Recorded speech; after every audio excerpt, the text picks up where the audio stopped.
দুর্যোগ ব্যবস্থাপনা ও ত্রাণ মন্ত্রণালয়ের সাবেক প্রতিমন্ত্রী ডক্টর এনামুর রহমানকে গ্রেপ্তার করা হয়েছে।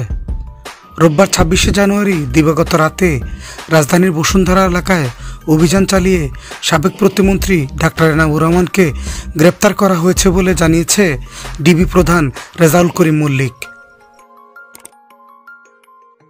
তার বিরুদ্ধে জুলাই আগস্ট আন্দোলনের ঘটনায় একাধিক মামলা রয়েছে বলে জানিয়েছে ডিবি প্রধান।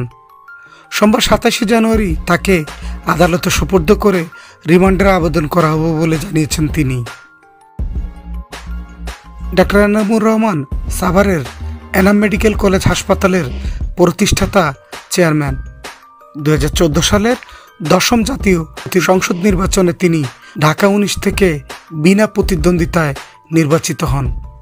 ২০১৮ সালের একাদশ জাতীয় সংসদ নির্বাচনে একই আসন থেকে জয়লাভ করেন। ২০১৯ সালের ৭ই জানুয়ারি শেখ হাসিনার চতুর্থ মন্ত্রিপরিষদে দুর্যোগ ব্যবস্থাপনা ও ত্রাণ প্রতিমন্ত্রী হিসাবে শপথ নেন।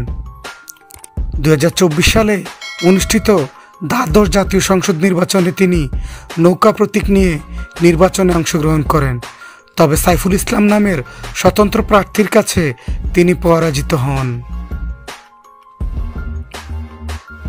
মাসুদ রানা, মেঘনা নিউজ 24, ঢাকা।